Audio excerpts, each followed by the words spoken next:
Hello everyone and welcome back to another book review. First of all, if you're new here, I post new book reviews almost every single day, so if you're looking to follow book reviews, if you like reading inspiration, then feel free to stick around. So today I'm going to be reviewing a book that I got in advance of a trip that I took to the New England Northeast region of the United States. This was a road trip that I took, and now I'm catching up on all my book reviews. And that book is A Year in the Maine Woods by Bernd Heinrich. So this is what the cover looks like. It was soft cover, and I got this from my library, checked it out, and gave it a read. So the book is primarily centered on the author, Bernd Heinrich, writing about a year that he spent in the woods of Maine. So he spent this year researching, and this cabin was something that was already built. He just went out there. It seems to be a place that he's returned to in the past, or has gone to in the past and is returning to, and he's just doing some work, some researching. He appears to be a professor or some sort of researcher in the natural environment, and he's going to be there for a year. It's written in a journal-like format. There are some skips, and as you can see, the dates aren't always exact, or there's not an entry for every single day. So this entry on this page is September 23 through 26, and this one is January 13, but it mostly is in a journal format, and it follows an entire year that he spends in this cabin in Maine. So the focus of this book isn't about how to live in a cabin in the woods. It's not about, first I cut the wood this long and then I attached it here. It's not about, this is the way I dug a well and sanitized my water. And it also wasn't like a personal challenge that he had set for himself. He didn't say, I'm gonna go out to the Maine woods and live there for a year and see what I accomplish. He didn't say, I'm gonna go there and write a book. It wasn't like a personal self-development challenge. It was just a place that he goes and retreats to. It sounds like he had some research he was doing out there, and he was just going to live in the woods. And most importantly, just being. I feel like a big theme that kept coming up again and again in this book is something that I really enjoyed in other books written about the natural environment or the natural world that I've read, and that is this concept of not rushing through our natural environment. And I feel like that's something that's really important to address in our current world. We live in or most of us live in a very built, or I'll say not natural environment. So I live in a city, or even when I was growing up, I lived in a small town, and there's not a whole lot, or we have to be very intentional when we want to interact with nature in ways that maybe our ancestors did not have to be intentional about. So I have to intentionally go to a trailhead to go hiking, and that's a hobby that I really, really enjoy.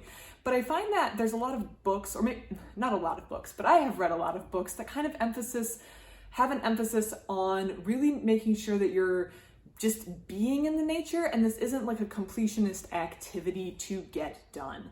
For example, I feel like there was a lot of overlap in at least some of the ideas or the concepts put forward in Bernd Heinrich's A Year in the Maine Woods and some books written by Peter Wohlleben, who is a German forester. So they're kind of different in the sense that Peter Wohlleben is writing books that maybe fall more into the popular science. Well, this would be more like a natural history memoir sort of book. This book isn't supposed to, or isn't intentionally trying to teach you a lot about one topic as like a layperson, but both of them have this idea that if you slow down and actually take your time in the natural environment that you're experiencing, you see a lot of things that you missed if you rush on past it. Another book that kind of fell into this, and I did look for this book in my reading list. I know exactly what it is about. I can picture the cover. It was yellow, but I could not come up with the title, so I'm very sorry. It was a woman who had moved from the state of Colorado to the state of Michigan following a divorce, and she decided to spend 1 year just taking some time to look around the natural environment and see what she could identify for a whole year.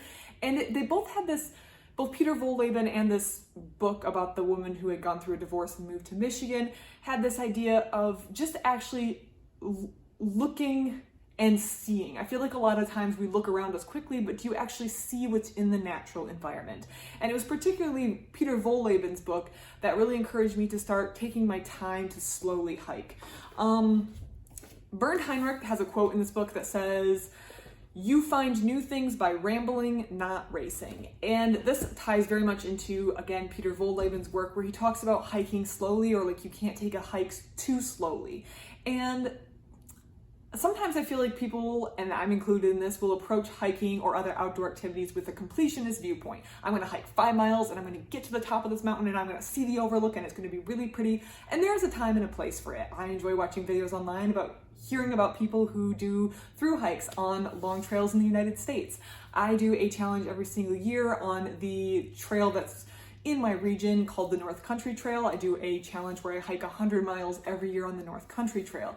And there's a time and a place for completing something on a hike or doing a lot of mileage on a hike. And I don't think that's a wrong way to hike. I don't think there's really a wrong way to do that unless you're damaging nature or leaving your trash everywhere.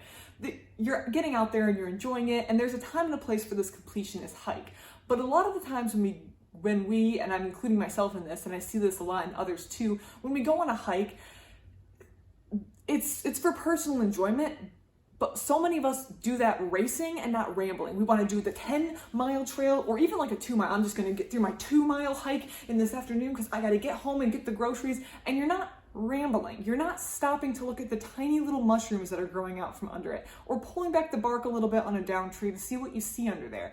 That slow rambling has kind of been lost, and that's where you see the interesting things. Instead of just looking and taking in nature, how much nature are you taking in at that fast breakneck pace to get all your mileage in or to get to the top of the mountain? Again, there's a time and a place for that sort of hiking, but sometimes the rambling is what's needed. Sometimes the very slow hiking. It's not completionist. It's not how many miles can I get in. It's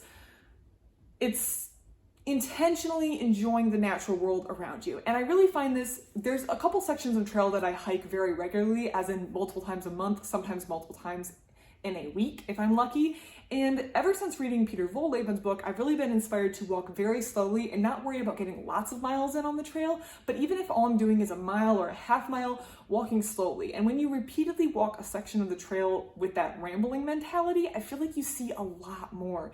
And it was amazing how much I wasn't really seeing when I was hiking, when I was working at that breakneck pace, when I was trying to get the miles in, when I was like, I'm gonna get 5-mile walk in today, how much I wasn't really seeing that if I slowed down and took a more exploratory approach, which I feel like Bernd Heinrich, that exploratory approach is something that really comes through in Bernd Heinrich's book. When you take that approach, it's amazing how much more pops out at you and how much more you see.